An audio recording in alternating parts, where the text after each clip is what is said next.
direction than just my story.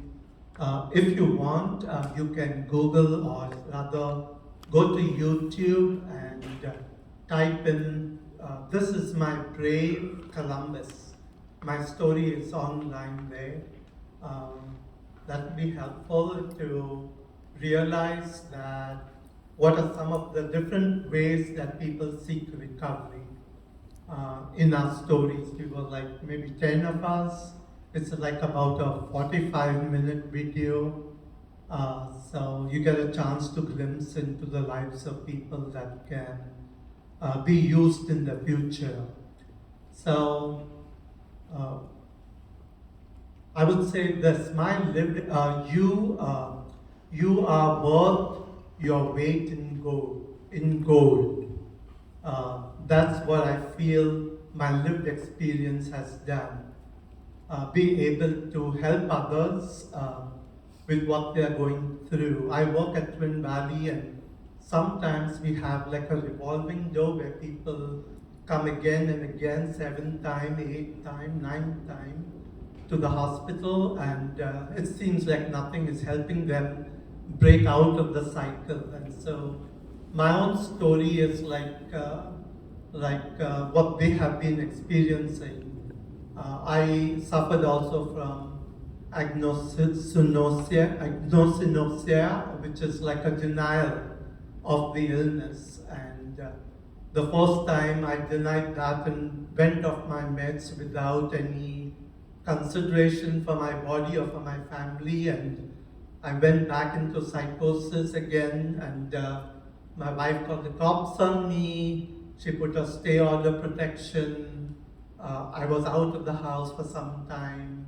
I roamed the streets of Columbus. I slept on the railway bridge, ordered by the judge to go back on meds, walk the 10-15 mile distance between the jail where I was in downtown to Moss Road, Carl Road, where North Community was located, where I went back on my meds again.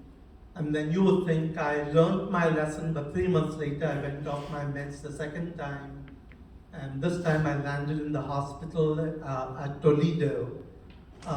So I help the patients who come there with this lived experience to be able to get to them that you're stopping your meds because of homelessness, because of cost, whatever the reason may be that you are going off your meds, that it would be difficult, that you would end up in the hospital or in jail once again.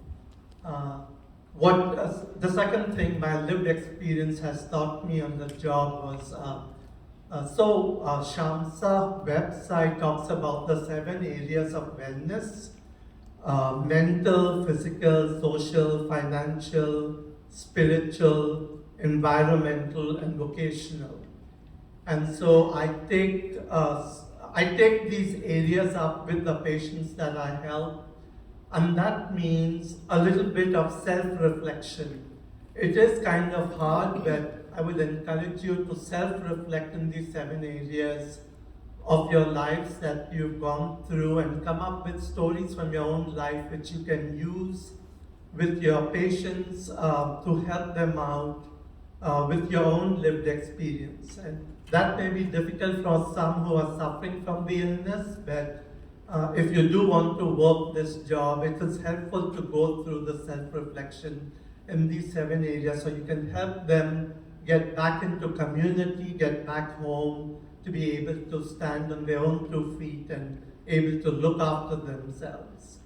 So self-care, yes, is important, and I do that a lot. And the biggest thing for me was I'm kind of a spiritually bent person. Like I take it a big thing to think about Jesus and my Christian faith. I attended, I enrolled at courses, a grad program at seminary, which I graduated in 2018, and I've been suffering from schizoaffective disorder since 1991.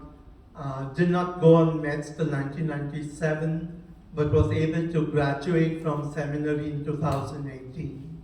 So I keep encouraging again, that's my lived experience, and the definition by World Health Organization talks about mental wellness as being productive in society, going back into doing the things you love, doing and able to help other people. So that definition gave me hope that I could use my lived experience, even in this area of spiritual wellness for me, to make a difference in my life. Give me a second.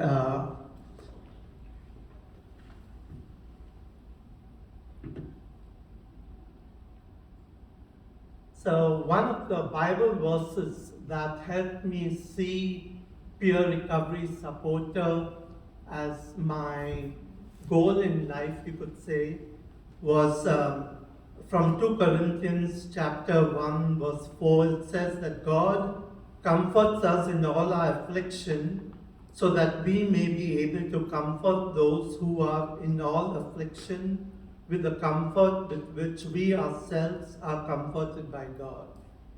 So I prayed with patients who has asked for prayer. I counsel them, again using my lived experience in this area of spiritual wellness, to be able to experience that themselves. If they are religious, if it's a higher power, if it is the universe or whatever they believe in, to be able to use that in their lived experience to draw closer to their goal of recovery, as it did for me.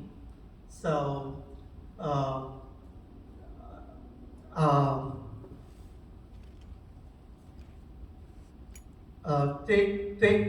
seriously take these 7 areas of wellness, reflect on it, be able to use it as your resource to help patients, to help clients wherever you are.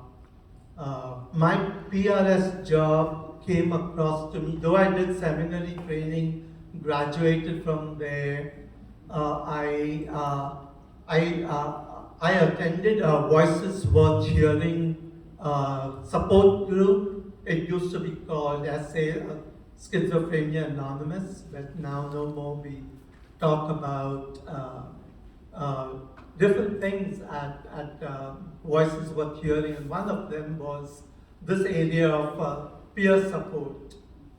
So I went through the training and then waited for 6 months, 7 months before a job opening came with the director of CSN, Community Network Service, told me that there's a job in Twin Valley. And so I applied for the position and I was chosen to be a part of the team that would enable me to tell my lived experiences with patients, especially for those suffering from agnosia, to be able to relate to them and try to stop this revolving door of coming back again into the hospital or landing in jail again.